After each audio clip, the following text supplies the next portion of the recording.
ইরানের মিসাইল হামলা পুরোপুরি রুখতে ব্যর্থ ইসরায়েলের শক্তিশালী আয়রন ডোম। দেখুন ভিডিও। একাধিক ভিডিওয় দেখা গিয়েছে কিভাবে ইরানের মিসাইল আছড়ে পড়েছে ইসরায়েলের ওপর। ইসরায়েলের হামলার জবাবে পাল্টা আক্রমণ শুরু করেছে ইরান। খামেনেইর হুঁশিয়ারির মতো ইসরায়েলের বিভিন্ন জায়গায় হামলা করতে ঝাঁকে ঝাঁকে ছুটে যাচ্ছে ইরানের ড্রোন এবং মিসাইল। আয়রন ডোমের মতো শক্তিশালী এয়ার ডিফেন্স সিস্টেমও ইরানের এই হামলা আংশিক প্রতিহত করলেও পুরোপুরি তা করতে পারেনি। সোশ্যাল মিডিয়ায় ছড়িয়ে পড়া একাধিক ভিডিওয় দেখা গিয়েছে কিভাবে ইরানের মিসাইল আছড়ে পড়েছে ইসরায়েলের ওপর। শুক্রবার ইসরায়েলের স্থানীয় সময় রাত ৯টা নাগাদ তেল আভিভের বাসিন্দাদের ফোন বেজে উঠেছিল জরুরিকালীন অ্যালার্ম। এর আধ ঘন্টা পর থেকেই তেল আভিভের মাঝ আকাশে একের পর এক বিস্ফোরণের শব্দ শোনা গিয়েছে।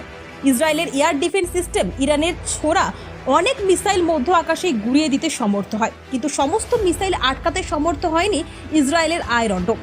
তেল আভিভ ও জেরুজালেমের একাধিক জায়গায় প্রবল আঘাত হানে ইরানের মিসাইল। বেশ কয়েকটি ভিডিওয় দেখা যাচ্ছে ইসরায়েলের একটি আয়রন ডোম ধ্বংস হয়েছে ইরানের মিসাইল হামলায়।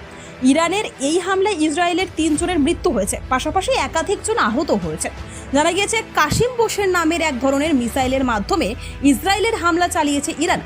বিশেষজ্ঞদের অনুমান এই ধরনের মিসাইলই আটকাতে ব্যর্থ হয়েছে ইসরায়েলের আয়রন ডোম। ইরানের রাজধানী তেহরান সহ একাধিক শহরে আকাশপথে হামলা চালিয়েছিল ইসরায়েল। সেই হামলায় অন্তত ৭৮ জনের মৃত্যু হয়েছে ইরানে।